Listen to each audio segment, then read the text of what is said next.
Welcome আপনাকে লিখিত podcast ক্লিপসের এই ভিডিওতে। সাবস্ক্রাইব করে বেল আইকনটা প্রেস করে দিন এরকম আরও ইনফরমেটিভ ভিডিও সবার আগে পাওয়ার জন্য।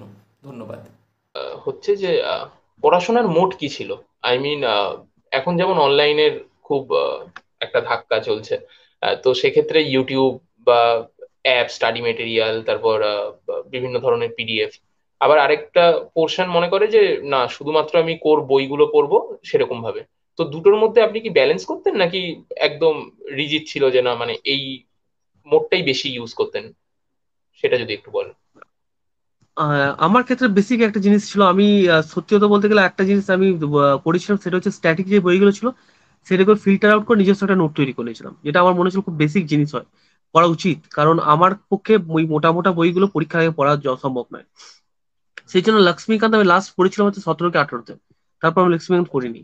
আমি আমার ওই নিজের তৈরি করা স্ট্যাটিক যে জায়গাটা আমি পড়েছিলাম। তো এইটা একটা ছিল হচ্ছে যে স্ট্যাটিক পার্ট, যেটা একদম কোর বই থেকে আমি মানে একদম যেটা একদম কনভেনশনাল বই সেখানে আমি পড়েছি। তাও আর কতবার সেকেন্ড পড়ে যেটা এই হচ্ছে, নোটটা তৈরি করেছিলেন? তাও আমি কতবার সাত পড়ে থেকে এই আটবার নোটটা তৈরি করেছিলেন?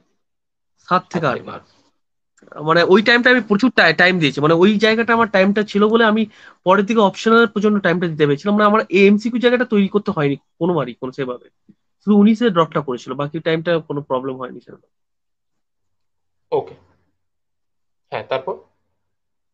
হ্যাঁ, এরপর যেটা আমি করেছিলাম সেটা হচ্ছে যে এরপর যেটা তৈরি হয়ে যাওয়ার পর নতুন নতুন কিছু ভালো বই প্রতিবার বেরোয়। যেমন আমি জিওগ্রাফির ক্ষেত্রে একটা খুব একটা একটা জাস্ট উদাহরণ দিই। ফার্স্ট আমাকে লোকে বলেছিল মাজিদ হোসেন পড়ো, কিনেছিলাম, বিশেষ কিছু বুঝিনি। তারপরে লোকে বলে কার্তিক চন্দ্র মন্ডল পড়ো, কিনলাম, কিন্তু আমার খুব ডেটা ভিত্তিক বই লেগেছিল। তারপরে লোকে বললো যে পেরিয়ার পড়ো, পেরিয়ারও কিনলাম, বললাম দেখলাম বইটা ইজি তো রয়েছে। লেটেস্ট আমি যেটা কালেকশন হলো বার্নওয়ালের, মহেশ বার্নওয়ালের জিওগ্রাফির একটা বই আছে। আর নইও স্টেট তো আরিয়ান্তে রয়েছে, সেটা ঠিক আছে। তো আমি হচ্ছে এই যে বইয়ের এভলিউশন গুলো হওয়ার, তো প্রত্যেকটা বই থেকে আমি বেসিক জিনিসগুলো তুলে আনতাম, যেটা এক্সাম মানে এক্সাম পয়েন্ট অফ ভিউতে যেগুলো রেলিভেন্ট। তো সে প্রতিবার সে আমার নোটটাকে আমি আপডেট করতাম। একটা টাইমের পর গিয়ে দেখলাম যে এর চেয়ে বেটার আর হতে পারে না, আর সহজ হতে পারে না। তো এই একটা ব্যাপার ছিল, মানে রিসেন্ট ট্রেন্ডের সঙ্গে নিজেকে চলা, যেটা নতুন কোনো বাজারে বই বেরোচ্ছে কিনা, সেটা আমার পড়াশোনা রিফ্লেক্ট হচ্ছে কিনা, এই একটা ব্যাপার। এটা হলো স্ট্যাটিক পার্টটা। আর যেটা ডাইনামিক পার্ট আমি বলবো, ডাইনামিক যেটা হয়, আমি অবশ্যই বলবো ডাইনামিকের জন্য অনলাইন দরকার আছে।